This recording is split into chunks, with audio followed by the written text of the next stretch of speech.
क्या चुन चुन के आतंकवादी मार दिए गए? दोबारा तो पहलगाम नहीं होगा। इससे ज्यादा जवाब देना जरूरी है। ये कम से कम है। हमारी फौज ने तो वो किया जो भारत सरकार ने कह दिया। Yes, I think I am very happy that the government of India has taken this step because we had indicated very clearly to Pakistan in 2016 after Uri and 2019 after Pulwama that this kind of terrorist activity in India will not be without their costs. So we have increased the costs to the terrorists. And I'm very happy that the locations, the 9 sites which were targeted by our strategic missiles have been sites where there have been major terrorist planning and control and training of not only Lashkar-e-Taiba but also Jaish-e-Mohammed and other such groups. See, that is something which the Pakistan people and government and army have to decide. But I believe that the step that India has taken is non-escalatory. But we will wait and see. If there is a response from the other side, I'm sure that India will respond accordingly also. पूरी दुनिया के लिए, भारत के लिए ऐतिहासिक दिन है और आज पूरे देश के अंदर भारत माता की जय और जय हिंद ट्रेंड कर रहा है। भारतीय जनता पार्टी की सरकार माननीय प्रधानमंत्री नरेंद्र मोदी जी के नेतृत्व में देश के गृह मंत्री अमित शाह जी की कुशल रणनीति पर आज जो ऑपरेशन सिंदूर हमारी सेनाओं ने सफलतापूर्वक किया है, आज मैं कहना चाहता हूं कि सेनाओं को इस बात के लिए पूरा देश अप्रिशिएट कर रहा है, भारत की सेना को, कि प्रधानमंत्री नरेंद्र मोदी जी की इच्छा शक्ति का परिणाम है कि हमारी बहनों के सिंदूर को मिटाने का काम जिन्होंने किया था, अमित शाह जी ने उस दिन कह दिया था, प्रधानमंत्री मोदी ने कहा था कि चुन चुन करके ढूंढ ढूंढ करके मारेंगे। और आज वो दिन आ गया कि आज हमारी सेना ने पाक अधिकृत कश्मीर में घुस करके पाकिस्तान में चल रहे आतंकी ट्रेनिंग सेंटरों पर, चाहे जैश-ए-मोहम्मद हो या कोई भी आतंकी संगठन हो, उनको भी नेस्तनाबूद किया है और बड़ी संख्या में आतंकवादियों को आज नेस्तनाबूद कर दिया है हमारी सेनाओं ने। ये भारत के लिए ऐतिहासिक दिन है। पूरा देश मोदी जी के साथ खड़ा है। मोदी है तो जो देश चाहता था वही आज मोदी जी ने किया है। मोदी है तो मुमकिन है। आतंकवाद के खिलाफ हमारी सरकार का, प्रधानमंत्री मोदी जी का जीरो टॉलरेंस आज दुनिया को संदेश दिया है कि आतंकवाद को किसी भी कीमत पर नहीं छोड़ेंगे और अगर कहीं भी और कुछ करने का प्रयास करेंगे तो उसका भी जवाब देने के लिए सेना और हमारी सिविल सोसाइटी भी तैयार है। On the 22nd of April, this brutal, savage terrorist attack in Pahalgam, masterminded by Pakistan, took place. Immediately, we asked for an all-party meeting. The government called for the all-party meeting on the 24th of April. We'd requested that the Prime Minister be attend because, it's in the fitness of things. This is such a serious challenge facing the country. We expected the Prime Minister to attend on the 24th, but for some reason, he couldn't. Now, tomorrow is another all-party meeting. This is the first all-party meeting after the most powerful, decisive, and almost brilliant Operation Sindoor. So, our Congress President, Leader of the Rajya Sabha, Mallikarjun Kharge, Leader of the Opposition, Rahul Gandhi ji, both of them are attending. We expect the Prime Minister to chair the meeting. We certainly hope, we know that every detail cannot be shared in such all-party meetings, but broadly, the broad diplomatic strategy, the broad security strategy, the strategic steps that are being taken certainly can be discussed. And all opposition leaders who will be there are very senior, very responsible, very experienced leaders. This is the time for unity and solidarity. And the opposition, the Indian National Congress, from the 22nd of April has been consistently emphasizing unity and solidarity and harmony. We are with the government, we are with the armed forces, and we will continue to back the government and the armed forces as they tackle the serious challenge of terrorism in the fallout of Pahalgam, which was masterminded by Pakistan. So Operation Sindoor has attacked terrorist camps in POK in Pakistan, and we applaud the armed forces for this operation. It's an unprecedented operation. And at the same time, we expect the Prime Minister to chair tomorrow's all-party meeting. And as a gesture of unity and solidarity, the Congress Party is pausing all its political programs and rallies and campaigns. Today we were supposed to have a Samvidhan Bachao rally in Karnataka. That has been in Raichur. That has been postponed. Tomorrow we were to have a rally in Chhattisgarh. That has been postponed. In fact, tomorrow we were going to have an all-day workshop of all spokespersons and media communication people from all states in Delhi on the caste census, the decision that was taken unexpectedly, virtually overnight, overcoming 11 years of opposition by the Prime Minister, by the Prime Minister. He opposed it for 11 years and he took the decision overnight after calling us urban Naxals and all that. But anyway, that's a separate issue. So we have put a pause.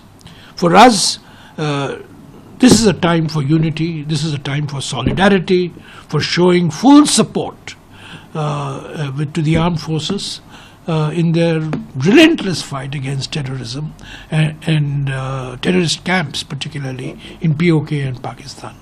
So it's paused for the time being, and we will resume it at a later date. This is a very sensitive moment in our nation's history, a very delicate situation, and it's in the fitness of things that the Indian National Congress, the nation's oldest political party, the party that fought for India's independence, that built modern India, that made the Constitution of India responsible, that was responsible for 1971, the decisive event of South Asia was 1971. This was under the leadership of Srimati Indira Gandhi, then Prime Minister, and of course the extraordinary caliber of our armed forces, led by Field Marshal Manekshaw and Admiral Kohli of the Navy, and the Air Force, Navy, Army, everybody.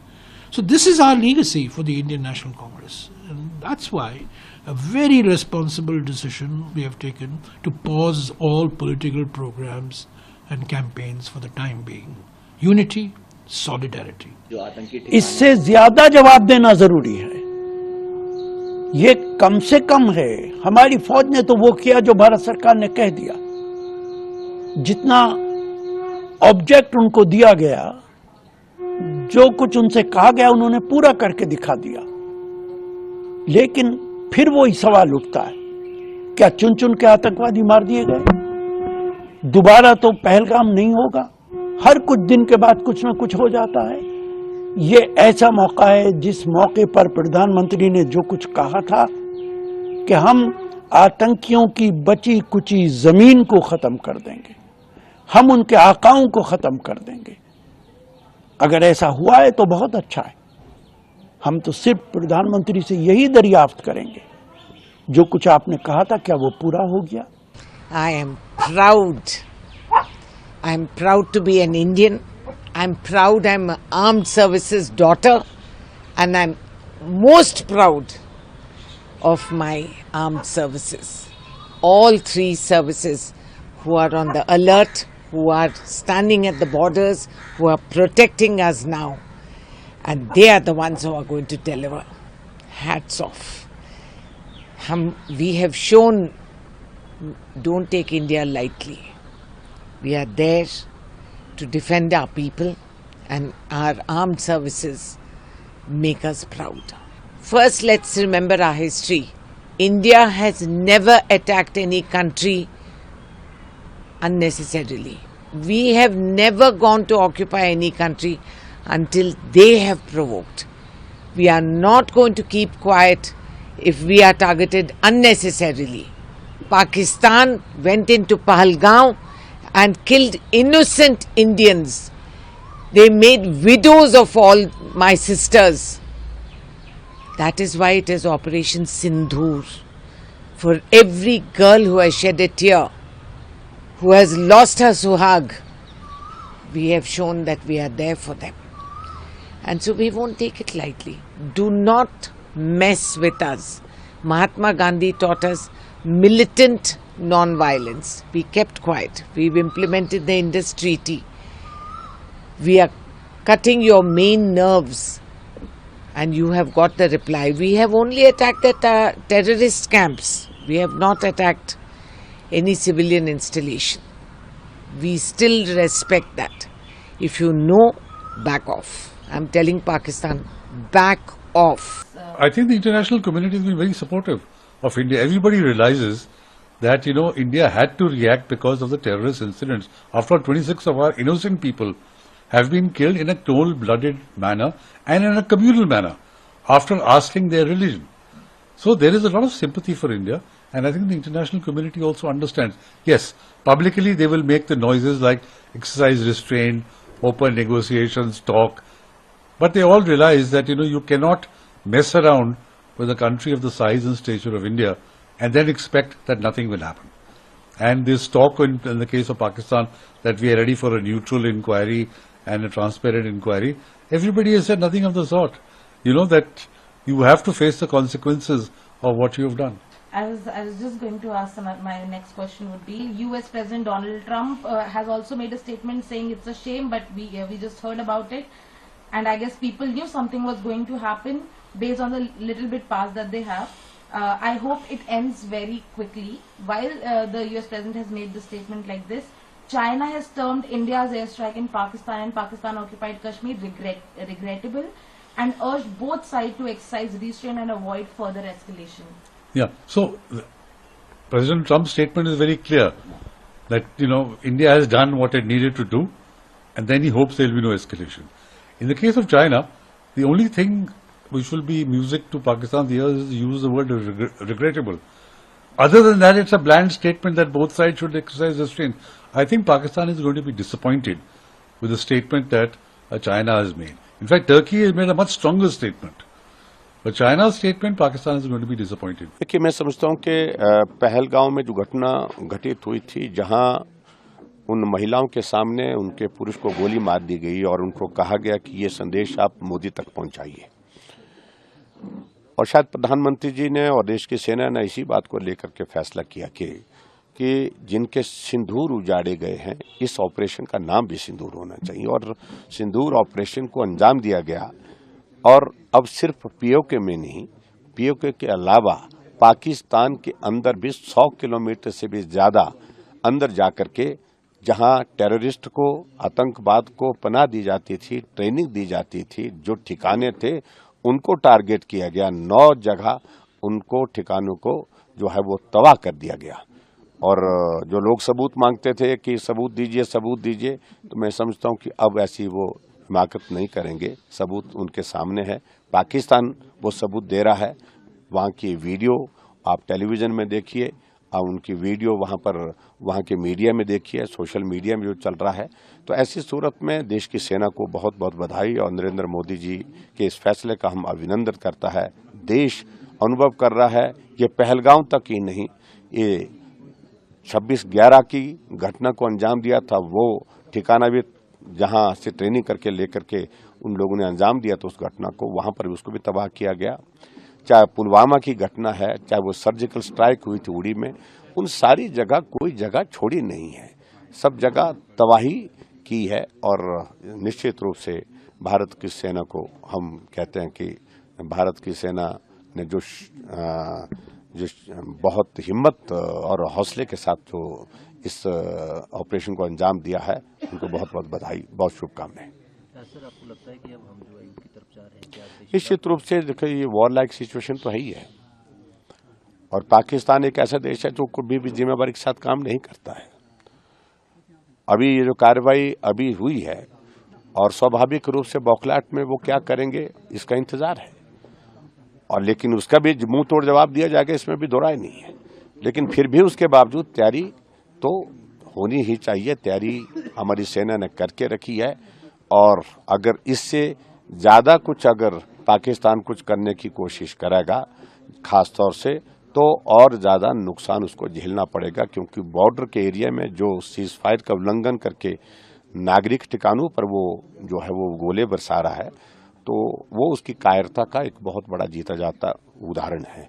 और भारत की सेना भी मुंहतोड़ जवाब दे रही है, और निश्चित रूप से पाकिस्तान जो भी कार्रवाई करेगी उससे 100 गुना जो है जवाब उनको जो है मजबूती के साथ भारत देने में सक्षम है। स्टेट गवर्नमेंट मुख्यमंत्री ने भी आज कल मीटिंग बुलाई है। जो मुझे मालूम पड़ा कि मुख्यमंत्री जी ने बैठक बुलाई है, और स्वाभाविक रूप से प्रदेश की सुरक्षा, इंटरनल सिक्योरिटी और इंटरनल सिक्योरिटी के साथ साथ में नागरिक सुरक्षा के लिए और यहाँ के जो हमारी टोटल जो हमारी सप्लाई चेन सारी चीज़ों की वो ठीक तरह से रहे, मेंटेन रहे, उन सारी चीज़ों को लेकर के बैठक बुलाई गई है।